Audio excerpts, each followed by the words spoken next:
आज जो टॉपिक हम आपके साथ डिस्कस कर रहे हैं वो यूजीसी नेट का पर्यावरण, लोग और विकास यानी पीपल डेवलपमेंट और इन्वायरमेंट टॉपिक है। अब देखिए, हर यूनिट से पेपर फर्स्ट में 10 यूनिट है, जो हर यूनिट से कम 5 क्वेश्चन आने हैं। अब इन 5 क्वेश्चन को सही करने के लिए लास्ट टाइम में हम क्या करेंगे। अब देखिए, मैं सिर्फ इसमें एक किस चीज पे स्ट्रेस करना, क्या पढ़ना, क्या मैं सिर्फ वो डिस्कस कर रहा हूँ आपके साथ जो है। बाकी जो फैक्ट और फैक्चुअल जो है वो तो हम क्लास में डिस्कस करते हैं। ये समझिएगा आप जो है, ये चीजें हमारी जो है सिर्फ एक बेसिक लास्ट टाइम में किस किस चीज पे स्ट्रेस करें उसको डिस्कस कर रहे हैं। अब देखिए, पर्यावरण में सबसे पहले तो पर्यावरण के बारे में थोड़ा सा एक आइडिया ले लीजिए, आप पढ़िए, आप फास्ट लीजिए।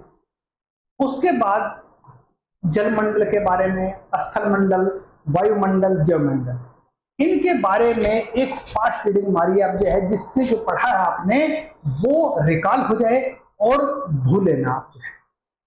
दूसरी बात देखिए, इसको जब पढ़ेंगे तो उसी के बाद देखिए हम जो है टॉपिक बन जाता हमारा इसी के अंदर पर्यावरण। अब पर्यावरण के अंतर्गत देखिए, सबसे पहले तो हमें जो है पर्यावरण प्रदूषण प्रदूषण के अंतर्गत देखिए हमारे जो है वो स्रोत क्या है, प्रदूषक क्या है, या इनका क्या प्रभाव पड़ रहा है, यानी कि प्रदूषण के कारण क्या है, दुष्प्रभाव क्या है और उनके उपाय क्या है। इनको थोड़ा सा ध्यान से देखिएगा आप जो है, क्योंकि एक क्वेश्चन पर्यावरण प्रदूषण से हमेशा आता ही आता है।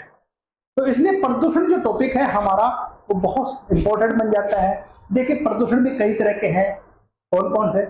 वायु प्रदूषण की बात करते हैं, जल प्रदूषण है, ध्वनि प्रदूषण है, रेडियो सक्रिय प्रदूषण, ताप प्रदूषण, मृदा प्रदूषण है। अब इन प्रदूषण में देखिए, सबसे पहले तो इनके कारण देखिए, कारण के बाद दुष्प्रभाव देखिए, दुष्प्रभाव उपाय देखिए, फिर इनके स्रोत देखिए, मतलब यह है प्रदूषक क्या है। इन पे थोड़ा सा एक फास्ट रीडिंग मार लीजिए। जो क्वेश्चन आप गलत होने की संभावना है वो गलत नहीं होंगे। आगे फिर हमने क्या ध्यान रखना, देखिए हम ये है प्रदूषण के बाद देखिए पर्यावरण संरक्षण। पर्यावरण संरक्षण क्या है, किस तरह पर्यावरण संरक्षण करना हम लोगों को ये है, और फिर पर्यावरण पे प्रभाव उसका आकलन, यानी कि मतलब यह प्रदूषण है, ये पर्यावरण हम जो डे बाय डे जीवन चल रहा उसका पर्यावरण पर क्या प्रभाव पड़ रहा उसका अनुमान थोड़ा रेडी रखिए। उसी के बाद जो नेक्स्ट ध्यान देना है इसमें जैव विविधता यानी बायोडाइवर्सिटी। अब सबसे पहले बायोडाइवर्सिटी या जैव विविधता में इसके प्रकार क्या है, जैव विविधता के मापन के किस प्रकार मापन किया जाता है, और जैव विविधता की प्रवणता क्या है। वहीं पर जैव विविधता के खतरे और जैव विविधता के हॉट स्पॉट कौन कौन से हैं, इनको एक लिस्ट बना लीजिए, इनको थोड़ा ध्यान दीजिए आपके, क्योंकि यहां से देखिए अगर हम इस तरह से रिवीजन करते हैं लास्ट टाइम में तो ये समझिए हमारे कम से कम 4, वैसे तो 5 के 5 क्वेश्चन हमारे सही हो सकते हैं। अगर हमारे 4 भी हो जाते हैं तो ये समझिए हम अच्छा सिलेक्शन जेआरएफ में सिलेक्शन ले लेंगे। वहीं पर देखिए जो है हम जो है अगर बायोडाइवर्सिटी के बाद की बात करते हैं तो जितने भी हमारे लुप्त प्राय संकट जीवों को संरक्षण दिए हैं उनको ध्यान दीजिए आप जो है। सामाजिक वानिकी कार्यक्रम जितने बनाए गए हैं उनके क्या उद्देश्य है, क्या कार्य है, क्या लक्ष्य रखे गए हैं और क्या हम अचीव कर रहे हैं, इन सब पे थोड़ा सा ध्यान देना है। वहीं पर जो है संयुक्त वानिकी प्रबंधन यानी कि जो है फॉरेस्ट मैनेजमेंट, इसमें क्या क्या योजनाएं लॉन्च की जा रही है, नई चीज क्या आ रही है, इन थोड़ा ध्यान देना इनको जो है। क्यों? क्योंकि आपने पढ़ा तो सारा ही है, एक ब्रीफ में लास्ट में एक रिवीजन मारनी है जिससे वहां पर क्वेश्चन एग्जाम में आए तो वो गड़बड़ाए नहीं है। फिर यहीं पर देखिए हमारा जो नेक्स्ट जो स्ट्रेस करना हमें जलवायु परिवर्तन पे करना है। अब जलवायु परिवर्तन को प्रभावित करने वाले कौन कौन से कारक हैं इस पे ध्यान देना है। उसी के साथ है जलवायु परिवर्तन पे क्या इफेक्ट पड़ता है, इसका क्या प्रभाव पड़ रहा है। फिर वहीं पर देखिए भारत और जलवायु परिवर्तन क्या है, भारत और जलवायु परिवर्तन में भारत कैसे इफेक्टेड हो रहा है, ये थोड़ा सा ध्यान दीजिए आप जो है तो गड़बड़ाएगा नहीं फिर है। वहीं पर देखिए जो है हमारा नेक्स्ट सतत विकास। अब सतत विकास के क्या उद्देश्य हैं, सतत विकास है तो भारत के क्या प्रयास है, भारत क्या प्रयास कर रहा है, और सतत विकास के लक्ष्य क्या है, इन तीनों चीज पे विशेष ध्यान देना है। तो आपका जो कोई क्वेश्चन आता है तो वो गड़बड़ाएगा नहीं।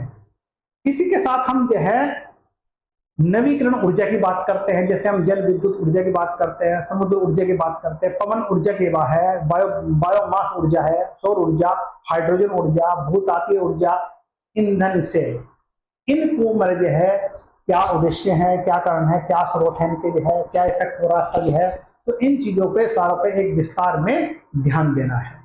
अब उसके बाद देखिए जो है प्राकृतिक संकट या खतरा, यानी प्राकृतिक में संकट क्या आ रहा है, खतरे क्या क्या बनने जो है, संकट का वर्गीकरण क्या है, फिर महत्वपूर्ण प्राकृतिक संकट क्या है, इन पे विशेष ध्यान देना है। देखिए अगर हम जो चीज मैंने बताए इन चीजों पर ध्यान रख लेंगे तो ये समझिए आपका जो प्रॉब्लम नहीं होगी और आपके जो है 4-5 क्वेश्चन सही हो ही जाएगा। वहीं पर देखिए जलवायु मतलब जो है परिवर्तन के संबंध में अंतर्राष्ट्रीय प्रयास कौन कौन से हैं, तो ध्यान दे दीजिए आप। जैसे हम रियो शिखर सम्मेलन के है, इसके उद्देश्य क्या है, प्रदूषण या इस पर पड़ने वाले प्रभाव या फिर कम करने के क्या उपाय हैं इसके प्रदूषण को जो है, क्योटो प्रोटोकॉल की बात करते हैं, कोपेनहेगन सम्मेलन समझौते की बात है, पेरिस जलवायु है, कार्टागोना प्रोटोकॉल है, नगोया प्रोटोकॉल और जैसे और जो बहुत सारे बने हुए उन पे विशेष ध्यान दिया है। तो उसी के साथ में बायोस्फीयर की बात करते हैं, बायोस्फीयर में बायोस्फीयर प्रोग्राम क्या है, या फिर हम जाए स्टॉकहोम सम्मेलन, ओजोन परत, वियना संधि और रामसर संधि, इनके उद्देश्य क्या है, क्या क्या विषय है, क्या प्रयास हो रहा है इनका, तो इन चीजों पे अगर हम ध्यान रख लेंगे तो हमारा जो है पर्यावरण, लोक विकास और प्रदूषण, इस टॉपिक में कम से कम 4 और अधिक 5 क्वेश्चन सही कर सकते हैं। वैसे तो देखिए हमने जो क्लास लेते हैं, क्लास में पूरा डिटेल में समझाते डिटेल पढ़ाते हैं, पर ये तो मैं आज आपको एक फास्ट ट्रैक पर कैसे फास्ट में तैयारी करनी है वो बताया है। इसी के साथ देखिए जो मैं बात करता हूँ आपके साथ, देखिए मैंने जो क्या बताया ब्रीफ में फिर देखिए ध्यान दे दीजिए आप। देखिए आप जो है सबसे पहले तो देखिए हमें पर्यावरण क्या है, हमारे चारों तरफ पर्यावरण क्या डेफिनेशन है, पर्यावरण से क्या क्या प्रभाव पड़ रहे हैं, देखिए इसी देखना मुझे। उसी के बाद देखिए हमने बताया मैंने आपको जलमंडल, थलमंडल, अस्तरमंडल, इनको ध्यान देना है। वहीं पर प्रदूषण को देखना है। प्रदूषण के बाद हमारी जैव विविधता की बात करते हैं, फिर जलवायु परिवर्तन, फिर सतत विकास, नवीकरणीय ऊर्जा की बात है और प्राकृतिक संकट, या फिर देखिए जितने भी अंतर्राष्ट्रीय स्तर पर जो भी हमारे जो है प्रोग्राम हो रहे हैं, अंतर्राष्ट्रीय प्रयास हो रहे हैं, उनका एक विशेष ध्यान देना है। तो आपका जो है ये क्वेश्चन आपके 4 या 5 सही हो जाएंगे। चलिए।